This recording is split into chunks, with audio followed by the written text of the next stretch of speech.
Welcome to concept minds. कैसे हैं आप सभी लोग? उम्मीद है अच्छा होंगे। चलिए, तो आज हम लोग इस एथिक्स टर्मिनोलॉजी सीरीज में आगे बढ़ते हैं and today's topic is attitude, अभिवृत्ति। तो आज हम लोग जानते हैं क्या होती है अभिवृत्ति, एटीट्यूड क्या होता है, उसके कितने डायमेंशंस होते हैं और वह कैसे बनती है और उसका इम्पैक्ट क्या होता है। ठीक है, तो चलिए सबसे पहले आते हैं व्हाट इज एटीट्यूड, अभिवृत्ति। एटीट्यूड का मतलब होता है कि किसी भी वस्तु, घटना या विचार को देखने का आपका नजरिया क्या है। It is the way of thinking और फीलिंग। या आपकी थिंकिंग है या आपकी फीलिंग है। कैसी फीलिंग? जो किसी आइडिया, ऑब्जेक्ट और इवेंट्स के बारे में आप रखते हैं। ठीक है, जैसे कोई एक विचार है, आप अगर मार्क्सिस्ट विचार से अपना झुकाव रखते हैं तो मार्क्सिस्ट विचार आपके लिए क्या है? अच्छा है। और जो उसके अपोजिट है, कैपिटलिस्ट विचार, क्या है? बुरा है। तो ये जो आपके अंदर एटीट्यूड बना है कि यह अच्छा है यह बुरा है, ठीक है, जो आप महसूस करते हैं वही फीलिंग क्या कहलाती है? आपकी एटीट्यूड कहलाती है। हिंदी में कहें तो किसी वस्तु, विचार और घटना को देखने का दृष्टिकोण अभिवृत्ति कहलाता है। दृष्टिकोण क्या कहलाता है? अभिवृत्ति। नजरिया, आपका जैसा नजरिया है वही आपकी एटीट्यूड है, वही आपकी अभिवृत्ति है। अब जानते हैं कि इसके कंपोनेंट्स क्या होते हैं। ओके, इसको कहा जाता है ABC कंपोनेंट्स, मतलब affective, behavioural and cognitive components. Hindi में अफेक्टिव को कहते हैं भावात्मक, बिहेवियरल को कहते हैं व्यवहारात्मक और कॉग्निटिव को कहते हैं संज्ञानात्मक कंपोनेंट्स। अब ये होते क्या है भाई? अफेक्टिव कंपोनेंट्स होता है फीलिंग, महसूस करना। बिहेवियरल कंपोनेंट्स होता है एक्शन, कार्य करना।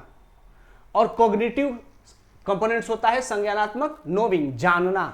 मतलब जब आप किसी भी विचार के, किसी घटना के बारे में जानते हैं, उसके बारे में जानने की इच्छा रखते हैं, तो वह कहलाता है कॉग्निटिव कंपोनेंट्स ऑफ एटीट्यूड। जैसे एक एग्जांपल से समझिएगा इसको। जैसे आप कि कॉग्निटिव कंपोनेंट क्या है कि exercise is good for health. चलो, आप जानते हैं कि एक्सरसाइज हेल्थ के लिए अच्छा होता है, ठीक है। आपने इसको फील भी किया। अफेक्टिव कंपोनेंट्स क्या करता है? वो आपको फीलिंग कराता है कि I enjoy going to the gym. मैं जिम जाता हूं, मुझे खुशी मिलती है। ठीक है, फील करते हैं, ऐसा फील कर रहे हैं आप। और action, I work out 3 times a week। मैं वीक में 3 बार एक्सरसाइज कर रहा हूं। तो ये क्या हो रहा है? एक्शन हो रहा है। यहां पर हम क्या कर रहे हैं? जान रहे हैं। तो किसी भी वस्तु, विचार और घटना के बारे में जानना क्या है? Cognitive components. इसको कहते हैं जानना। फिर उसके बाद उस जानने के अकॉर्डिंग महसूस भी करना कि हां, मैं जिम जाता हूं तो एंजॉय करता हूं।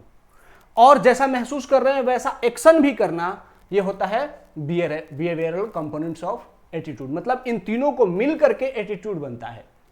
ठीक है, जानना, व्यवहार करना और महसूस करना, इन तीनों को मिल करके आपका एटीट्यूड बनता है। ठीक है, अब आगे बढ़ते हैं। अगर आपके ये तीनों कंपोनेंट्स, जैसे आप जानते हैं कि कास्ट सिस्टम बुरी बात है, ठीक है, आप शहरों में रहते हैं, कास्ट सिस्टम को फॉलो नहीं करते हैं, you are very liberal, very generous. लेकिन जब आप अपने गांव जाते हैं तो वहां पर आप न चाहते हुए भी कास्ट सिस्टम को फॉलो करते हैं। जैसे आप अगर अपर कास्ट के हैं तो लोअर कास्ट का आपसे बड़े उम्र का व्यक्ति भी आपको प्रणाम कर रहा होता है और आप उसको आशीर्वाद देने की बात करते हैं। यह क्या है? आप जान रहे हैं, यू आर नोइंग कि caste system is a very bad thing. लेकिन जब एक्शन करने की बारी आ रही है तो आप उस पर एक्शन नहीं ले पा रहे हैं, चाहे प्रेशर कोई भी हो, इंटरनल और एक्सटर्नल। लेकिन जब आप उस पर एक्शन नहीं ले रहे हैं, ऑल्दो आप महसूस करते हैं कि caste system is very bad thing, I must not follow, लेकिन फिर भी आप उसको गांव में जाते हैं तो फॉलो करते हैं, क्योंकि फैमिली प्रेशर होती है, सोसाइटी का प्रेशर होता है और आप फॉलो करते हैं। ठीक है, तो इसे क्या कहा जाएगा? इसे कहा जाएगा ऑड एटीट्यूड, विषम अभिवृत्ति। और अगर आप ये मानते हैं कि कास्ट सिस्टम बुरी बात है, उसे महसूस भी करते हैं, आपने कास्टिज्म में भेदभाव देखा है, उसे महसूस भी किया और उसको इंप्लीमेंट भी करते हैं, मतलब आप कास्ट सिस्टम को रिजेक्ट भी करते हैं, घर में बिहेवियर में उसको लागू करते हैं, तो कहा जाएगा आपका इवन एटीट्यूड। मतलब जैसा सोचना, महसूस करना और वैसा ही कार्य करना, तो इसे कहा जाएगा इवन एटीट्यूड। और जब इन तीनों में अंतर होगा तो उसे कहा जाएगा ऑड एटीट्यूड। जैसे मैरिज, ठीक है, मैरिज को लेकर के लोग क्या कहते हैं, डाउरी सिस्टम को लेकर के, कि हम डाउरी दहेज नहीं लेंगे, दहेज लेना बुरी बात है, ठीक है। लेकिन जब खुद की शादी होने लगती है तो हम नहीं चाहते हैं कि दहेज लें, लेकिन हमारे पेरेंट्स लेते हैं और हम उनके खिलाफ कुछ नहीं बोल पाते हैं, तो ये क्या हुआ, इसे हम कहेंगे ऑड एटीट्यूड, मतलब विषम अभिवृत्ति, ठीक है। उसी तरीके से इन्वायरमेंट प्रोटेक्शन, हम जानते हैं कि वृक्ष लगाना, planting a tree is a very good for environment, और हमें करना चाहिए, हम ऐसा महसूस भी करते हैं, लेकिन कभी टाइम नहीं मिला पेड़ लगाने का, तो ये क्या है, ये है ऑड एटीट्यूड। और इतना ही नहीं, घर के बाहर एक पेड़ था और घर में नया घर बन रहा था, दरवाजा बनवाने की जरूरत हुई, वो पेड़ कटवा दिया।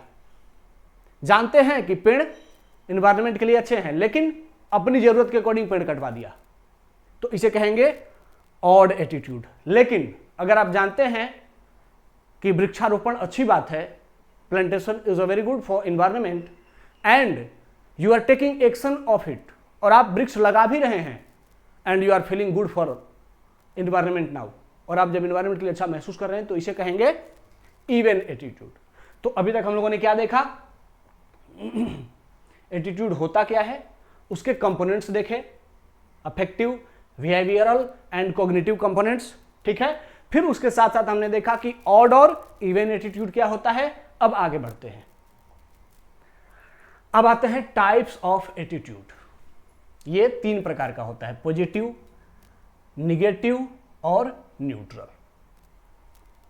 आपकी जो अभिवृत्ति होती है, जो आपका दृष्टिकोण होता है किसी घटना को देखने का, वो पॉजिटिव हो सकता है, निगेटिव हो सकता है, न्यूट्रल हो सकता है। जैसे लर्निंग को लेकर के, सीखना, पढ़ना, अगर आपकी एटीट्यूड पॉजिटिव है तो आप क्या करेंगे, बिलीव करेंगे कि एजुकेशन इज वैल्यूएबल, तो आप महसूस करेंगे, आपका कॉग्निटिव एटीट्यूड क्या कराएगा, उसको महसूस कराएगा कि एजुकेशन इज वैल्यूएबल।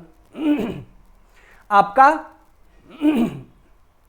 अगर कॉग्निटिव एटीट्यूड निगेटिव है तो आप क्या महसूस करेंगे कि education has no value these days, linkage has, मतलब किसी से संपर्क आपके लिए ज्यादा फायदेमंद है रेदर देन रीडिंग बुक्स, ठीक है। तो निगेटिव एटीट्यूड है अगर पढ़ाई के लिए, तो आप पढ़ाई को वैल्यू नहीं करेंगे। और अगर आपका न्यूट्रल एटीट्यूड है पढ़ाई के लिए, तो आप क्या कहेंगे कि education can help but only education can't. हाँ, शिक्षा अच्छी बात है, लेकिन सिर्फ शिक्षित होना अच्छी बात नहीं है, ठीक है। ऐसा आपका एटीट्यूड होगा जब आप न्यूट्रल होंगे। तो कॉग्निटिव एटीट्यूड क्या है, अगर लर्निंग को लेकर के देखें, पॉजिटिव है तो आप शिक्षा को प्रमोट करेंगे, निगेटिव है तो शिक्षा से दूर जाएंगे, और न्यूट्रल है तो एजुकेशन को लेकर के आप एवरेज बातें करेंगे, ठीक है। उसी तरीके से अगला है अफेक्टिव। अब एटीट्यूड बदल गया, कंपोनेंट्स बदल गए। कॉग्निटिव एटीट्यूड मतलब जाना हमने, बिलीव किया। अब यहां पर अफेक्टिव एटीट्यूड, महसूस करना। तो आप जब भी पढ़ाई करेंगे तो आप एक्साइटेड महसूस करेंगे अगर आप इसको लेकर के पॉजिटिव हैं तो, ठीक है। लेकिन अगर आप निगेटिव हैं तो आप इरिटेटेड महसूस करेंगे, आप पढ़ते समय आपको मन नहीं लगेगा, ठीक है। और अगर आप न्यूट्रल एटीट्यूड वाले हैं तो आप पढ़ते समय एकदम बस पढ़ रहे हैं, क्यों पढ़ रहे हैं, क्योंकि एग्जाम पास करना है। पढ़ने में मजा नहीं आ रहा है फिर भी पढ़ रहे हैं, क्योंकि एग्जाम पास करना है। तो ये हो गया न्यूट्रल एटीट्यूड, ठीक है। बिहेवियरल स्तर पर क्या करेंगे आप, स्टडी को लेकर के अगर पॉजिटिव हैं तो व्यवहारात्मक स्तर पर आप रेगुलर क्लास अटेंड करेंगे, ठीक है। अगर आप निगेटिव हैं तो फ्रिक्वेंटली क्लास बंक करेंगे, लगातार क्लास छोड़ते रहेंगे। और न्यूट्रल अगर हैं तो कभी क्लास थोड़ा सा भी जरूरत पड़ा तो क्लास छोड़ दिया, ऐसा एटीट्यूड रखेंगे आप। ठीक है, तो इस तरीके से हमने देखा कि एटीट्यूड होता क्या है। ठीक है, फिर एटीट्यूड के टाइप्स देखे हमने, एटीट्यूड को कैसे फॉर्म किया जाता है ये देखा। अब आगे बढ़ते हैं कि एटीट्यूड का इंपैक्ट क्या होता है। देखिए, जैसी आपकी एटीट्यूड होती है, जैसा आपका दृष्टिकोण होगा, जैसी आपकी अभिवृत्ति होगी, वैसा ही आपकी हैबिट बनेगा। ठीक है, अगर आपके पॉजिटिव एटीट्यूड्स हैं तो आपकी आदतें पॉजिटिव बनेंगी, अगर आपका निगेटिव एटीट्यूड्स है तो आपकी आदत नकारात्मक बन जाएगी, निगेटिव बन जाएगी। जैसी हैबिट बनेगी वैसा ही आपका रिजोल्यूशन होगा, मतलब संकल्प लेंगे आप, वैसा मजबूत दृढ़ इच्छा शक्ति होगा। अगर पॉजिटिव हैं तो अगर हार भी गए, कहीं पर कमजोर भी पड़ गए, तो भी फिर से खड़ा होने का साहस करेंगे। लेकिन अगर निगेटिव हैं तो आपका संकल्प कमजोर होगा, आप एक बार हारे तो फिर जंग छोड़ करके भाग जाएंगे, फिर से नया साहस नहीं लेके आएंगे। ठीक है, तो इस तरीके से, और उसी तरीके से जैसा रिजोल्यूशन होगा, जैसा साहस होगा, जैसा संकल्प होगा, वैसा ही आपका कैरेक्टर बनेगा। अगर बार बार गिरते हैं, बार बार फेल होते हैं एग्जाम में, फिर भी लड़ते रहते हैं, हार नहीं मानेंगे, तो आपका कैरेक्टर भी कैसा बन जाएगा? बहादुरों वाला। लोग आपको बहादुर समझने लगेंगे। फेल होता है लेकिन हार नहीं मानता है। ठीक है, और एक ही बार में छोड़ के भाग गया तो आपका कैरेक्टर क्या हो जाएगा? अरे ये तो फिर भगेड़ू है, ये पढ़ने वाला नहीं है, he is not much interested in studying, वो अच्छा लड़का नहीं है या अच्छी लड़की नहीं है। और जैसा कैरेक्टर बनेगा वैसा ही आपकी पर्सनालिटी बनेगी। ठीक है, तो इस तरीके से कह सकते हैं कि एटीट्यूड डिटरमाइंस योर पर्सनालिटी। जो अभिवृत्ति है वही आपके व्यक्तित्व का निर्धारण करती है। ठीक है, तो जैसा व्यक्तित्व होगा, जैसे अगर पॉजिटिव एटीट्यूड है तो आप भगवान राम को आदर्श मानेंगे, निगेटिव एटीट्यूड है तो रावण को आदर्श मानेंगे। क्यों? क्योंकि निगेटिव एटीट्यूड में आप वैसा ही महसूस करेंगे, नकारात्मक, दूसरों के लिए बुरा, और पॉजिटिव एटीट्यूड में सबके लिए अच्छा महसूस करेंगे। ठीक है, तो एटीट्यूड क्या करती है? आपकी आदत बनाती है, हैबिट्स बनाती है, उसी के अकॉर्डिंग आपका रिजोल्यूशन बनता है, उसी के साथ आपका कैरेक्टर भी वैसा ही डेवलप होता है, और जैसा कैरेक्टर डेवलप होता है वैसी आपकी पर्सनालिटी बन जाती है। ठीक है, तो इसका मतलब है कि किसी भी इंसान के बनने में, उसके कैरेक्टर के बनने में सबसे की कंपोनेंट क्या होता है? आपका एटीट्यूड, आपका दृष्टिकोण, आपका नजरिया। ठीक है, तो जैसा नजरिया होगा वैसा इंसान बन जाएगा। तो मुझे उम्मीद है आप लोगों को ये पूरे कंपोनेंट्स आज समझ में आ गए। ठीक है, एटीट्यूड क्या होता है हमने देखा, फिर एटीट्यूड के कंपोनेंट्स देखे, फिर सम और विषम मतलब ऑड एंड इवन एटीट्यूड देखा, फिर उसके बाद हमने देखा कि एटीट्यूड कैसे हमारे एक्शंस को निर्धारित करता है, और फिर उसके बाद हमने देखा कि एटीट्यूड कैसे पर्सनालिटी डेवलपमेंट में रोल प्ले करता है। ठीक है, तो कल हम लोग इसके आगे एटीट्यूड को कंटिन्यू करेंगे। आज के लिए सेशन को यहीं पर एंड करते हैं। धन्यवाद, जय हिंद।